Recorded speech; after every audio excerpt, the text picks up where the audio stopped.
Germany was neither a state nor a nation at the opening of the 19th century.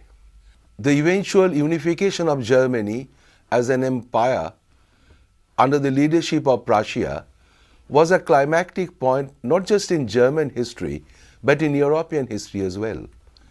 The history of Germany in the quarter century of the French Revolution and the Napoleonic rule showed that the process of collapse and renewal would pose problems which the 19th century was called upon to solve.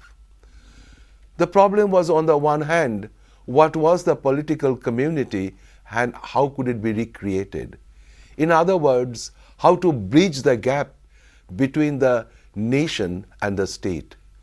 On the other hand, how would the claim of the individual to participate in the political processes of the community on a basis of equality be reconciled with the process of governance? The 19th century was ultimately to resolve these questions, leading to the eventual unification of Germany under Prussia's leadership. But after 1815, after the Congress of Vienna, it seemed Germany had several options. The first one was the liberal path. The people of Germany could respond to the calls of of philosophers like Kant and Humboldt and begin a movement independently of the rulers or the princes and try and unify Germany. A second could have been the revival of the old hierarchical structure within the old political structure of Germany under the Holy Roman Empire. Here, the role of the Habsburg monarchy, the Austrian Empire that is, would have been very crucial. And the third could have been the Prussian path, which they ultimately took. The option was hardly developed in 1815, but as the century progressed, Prussia emerged as the strongest and the most crucial of the German states. The struggle against Napoleon had forged a certain sense of unity among the Germans. The patriots were sorely disappointed after the Congress of Vienna had reduced Germany into a confederation of 39 states. Austria was given predomination over the other states, and Austria was the president of the Federal Diet. This is something the liberals and the patriots did not like, and they resented the continued and dominant presence of Austria. Napoleon had reduced, through his reorganization, the number of principalities from 300 odd to about 38. There were other factors which acted against greater unity as well. One of these was the character of the Prussian monarchy. The Prussian king was conservative, Frederick William III. He would grant provincial diets, but with limited powers. They preferred the old estate system, and he continued to rule with the help of the landed aristocracy, the bureaucracy, and the church.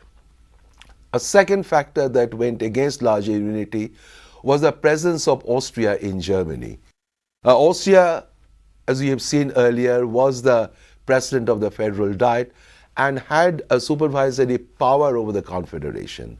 And we had seen in an earlier lecture that Metternich, as the Chancellor of the Austrian Empire and President of the Diet, continuously intervened in the affairs of the German states to control any movement for change.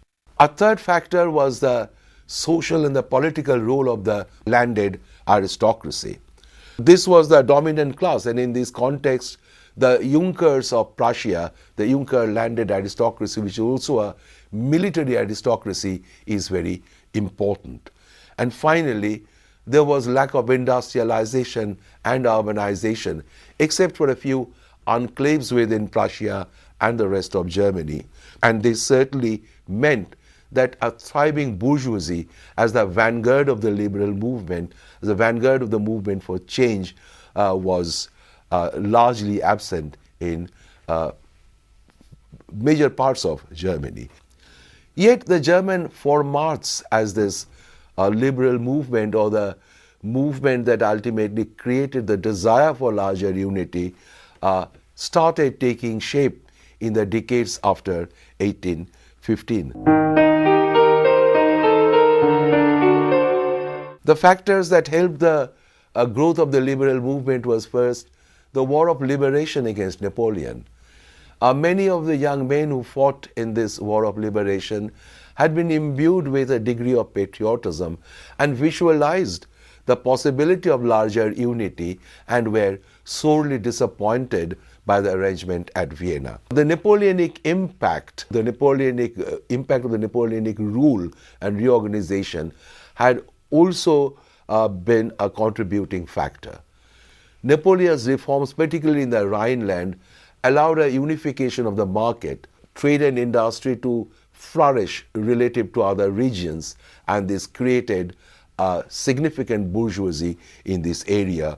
The contributions of Arndt, the Prussian poet, or Joseph von Jores, who edited the Rheinische Merkur newspaper, or had written a book called The Future German Constitution, had been significant.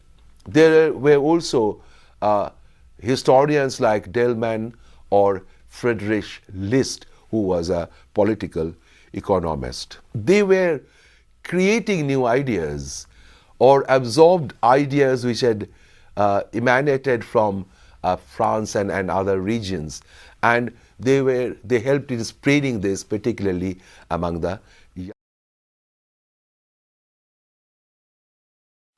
Article 13, which allowed the states to grant constitutions, had not been followed everywhere. In Prussia, we had seen the limited nature of the constitution that Frederick William had granted.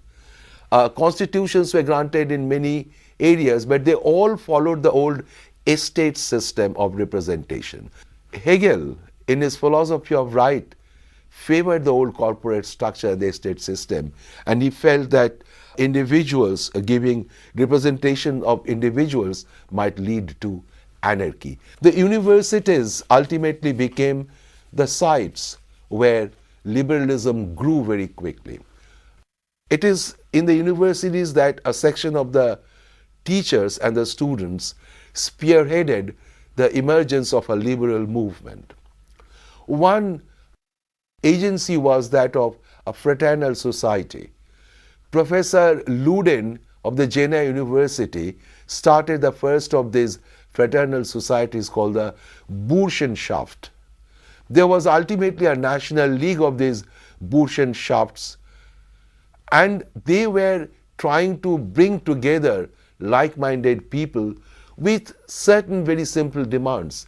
They wanted an opening up of the political space of the public sphere.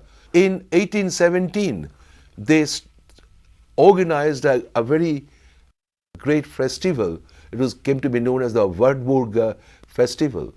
And in this festival, they commemorated the tercentenary of Luther's protest in 1517, and also the victory over Napoleon at Leipzig in 1813. I can quote from Gentz, who was a very important aide of Metternich and his secretary indeed for some time. He said, I'm quoting, "Of all the evils affecting Germany today, even including the licentiousness of the press, the student nuisance is the greatest, the most urgent and the most threatening," unquote. It has been quoted by Donald Emerson in Metternich and the Political Police. The final straw, as it were, was the murder of a suspected Russian agent, Kotzebue, by Karl Sand, philosophy student. The ruler of Nassau, a small state, was also assassinated. So it seemed that reflecting what was happening in many other European countries, individual terrorism had also come to Germany. This was a matter of concern for someone like Metternich. He was now persuaded to see a universal conspiracy against monarchies, against thrones, and he decided to move in. The result was first the Karlbad decrees, where he persuaded the representative of states to adopt draconian measures to suppress any movement for change. Press censorship was clamped down, universities were brought under control, political agitators were jailed, liberal professors were kept under surveillance, and some of them even lost their jobs. And it seemed that a kind of a police state is what Metternich would have wanted German states to become. The next landmark would be the Revolution of 1830. Impact of the July Revolution in France in 1830 created little flutter in some German states. Constitutions were introduced in Hesse-Kassel, Saxony and Brunswick. Indeed, the Duke of Brunswick was later overthrown. And there had again been attempts at creating some kind of liberal regimes, introduction of constitutions in some of these states. But they were not very strong. Yet, the liberals tried to regroup themselves and they demanded an assembly for all of Germany, that all the states must be sending representatives to a central assembly.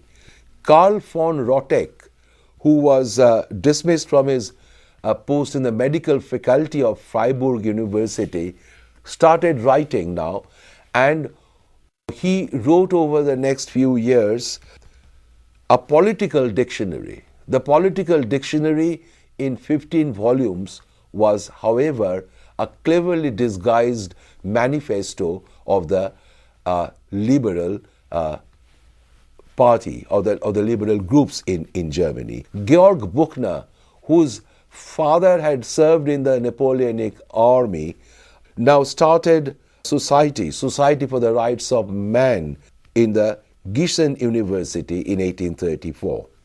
He tried to rouse the peasantry, but after an abortive attempt to achieve this, he had to flee to Strasbourg. After this repression was unleashed, by 1837, most of the constitutions had been scrapped or suspended.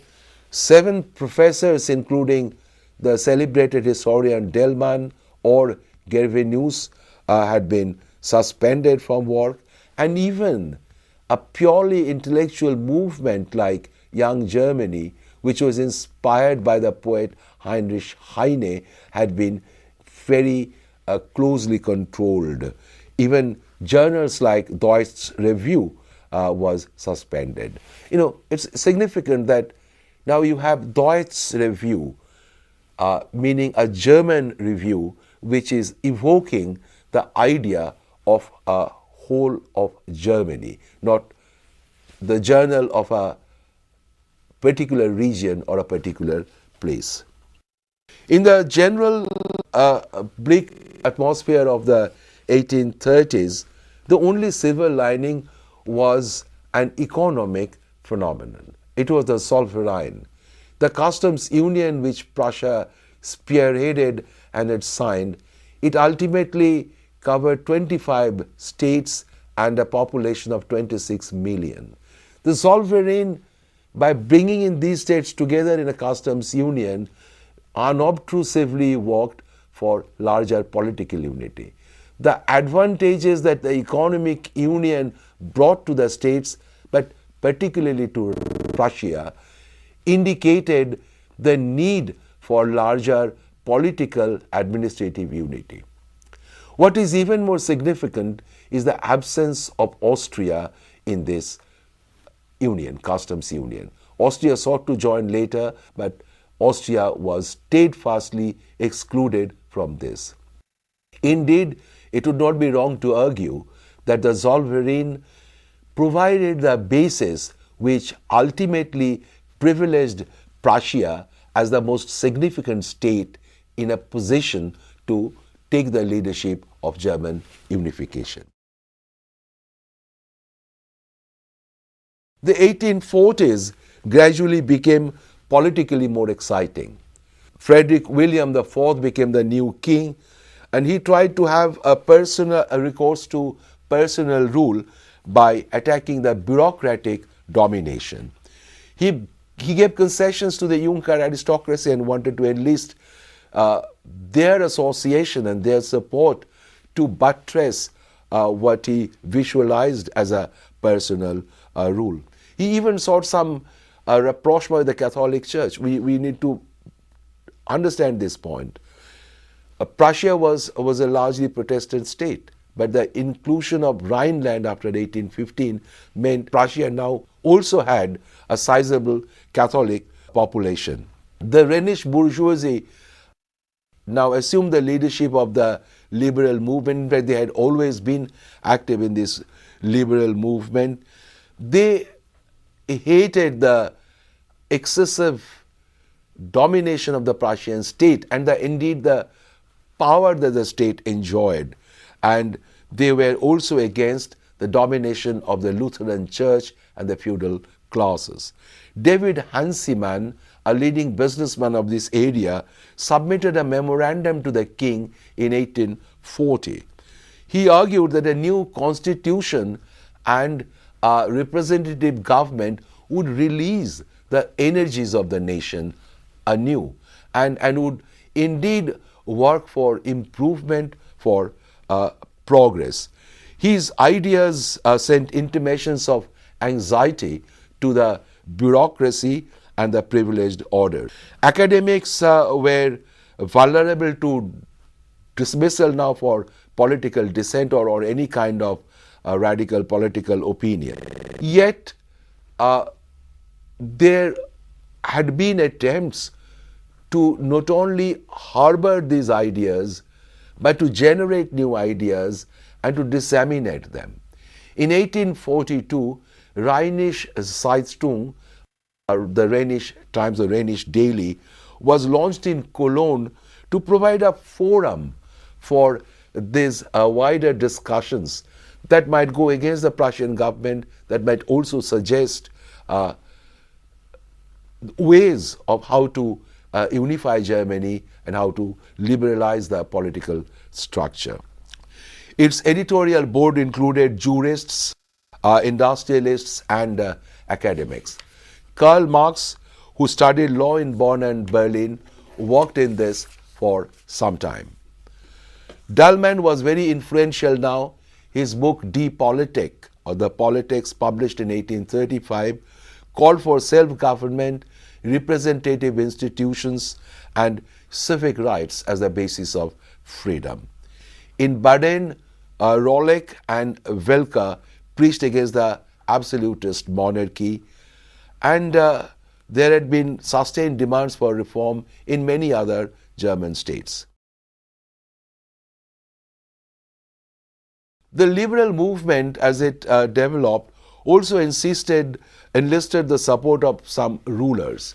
Dahlmann, for example, he tried to visualize the state as a moral personality and independent of individuals.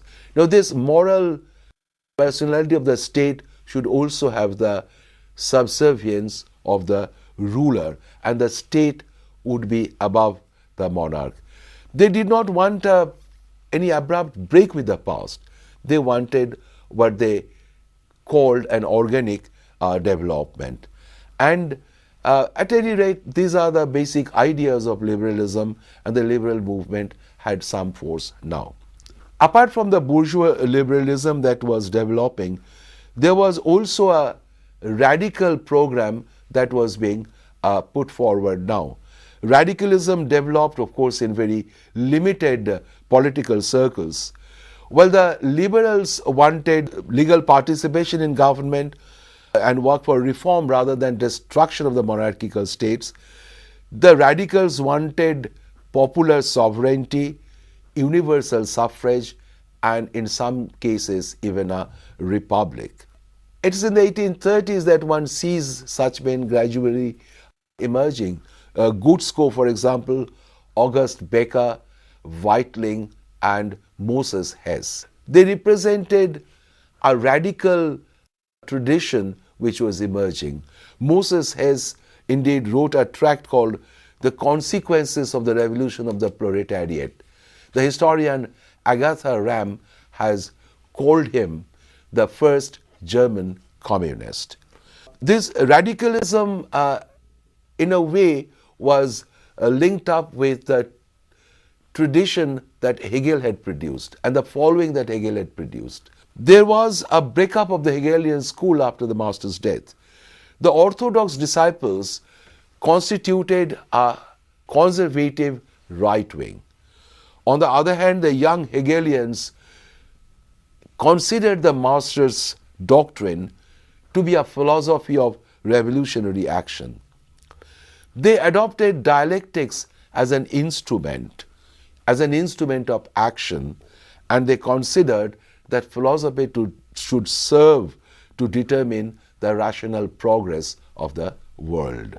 They attacked established religions, and indeed Arnold Ruge mounted a virulent critique of the Prussian state, particularly the rigorous, all-embracing Prussian state that had emerged. Even among them there was a schism of sorts. Some veered towards individualism, excessive individualism, and clearly developed nihilist or anarchist tendencies, including individual terrorism. Whereas men like Feuerbach and Karl Marx formed a new critique of the society and prepared the way for socialism to emerge later. It would, however, be a mistake to exaggerate the role of the radicals in the closing years of the German liberal movement. And what is very significant is that since there was no industrial revolution, they did not yet have the backing of a social class for their movement. On the eve of 1848 then, the sources of discontent in Germany related to the statism of Prussia, lack of constitution, lack of freedom and lack of liberties, and therefore they were now determined to find a way to achieve this. The context was provided first in 1846 when there was an economic crisis sweeping the whole of Europe, and this provided the backdrop to the massive upsurge of 1848. In Germany, the liberals got together at a congress at Offenburg in September 1847, and they demanded a national parliament common to all Germans, something they had demanded in the early 1830s as well. In Heidelberg, a new newspaper started publishing, and it had a significant title of Die Deutsche Zeitung, the German Times, the German daily. The temper that German nationalism could produce was also made clear when the King of Denmark wanted to grab the whole of Schleswig. There was a possibility of a war which was avoided only at the last moment. It is in this fashion that the revolution of 1848 came to Germany, close on the heels of the revolution breaking out in France. There had been upsurge in Berlin in March, then again a more radical one in October in the Rhineland, even where Marx and Engels were active politically speaking. And the king was ultimately obliged to grant a constitution, though he reneged on that ultimately. But what was more significant was the for parliament, or the central parliament which assembled at Frankfurt. This was an old dream of the liberals which had come true. Here they congregated, here they assembled, and over more than a year they argued, they discussed. Their discussions were informed with a high degree of idealism, with many brilliant ideas, but with little practical sense. And there was, hair-splitting discussion of what they would call Germany. But more important, there was no clear conception of what Germany would be like. Two different notions of Germany had emerged now. One was Grossdeutsch, bringing in all German-speaking people, all German lands under the new United German State. And the other one was Kleindeutsch, or Little Germany, which essentially meant exclusion of Austria and the Habsburg lands and creating a Little Germany which would be dominated easily by Prussia. There was no solution. And ultimately they offered the throne to the King of Prussia. The King of Prussia refused to accept it, A, because it had come from an elected assembly, B, it was sure to lead him to trouble with Austria. And therefore, the effort of the liberals ultimately led to nothing. The result was almost a zero because Germany was not unified. Austria rallied, and the Prussian king for some time decided to take the initiative and unify Germany through Prussian leadership by his own personal initiative. But after Austria had rallied back, Prussia was defeated and had to sign the humiliating Convention of Olmütz. And Prussia agreed to keep the old Bund or old confederation with Austria's predominance kept intact. Yet 1848 had not really been without its mark. German liberalism did not show itself to be effective. It was a curious alloy of the readiness to submit to authority combined with respect for human rights and for liberty. The liberalism of professors became a butt of ridicule in the subsequent years, but nevertheless, it had some significance. German nationalism did not suffer in the same way as liberalism did. What is significant was that it demonstrated that nationalism could now develop independent of liberalism. And there was also a radical agenda that had come into play. So 1848 in a way was a turning point when Germany did not turn and German unification was not achieved. But over the next 2 decades, Germany was ultimately unified.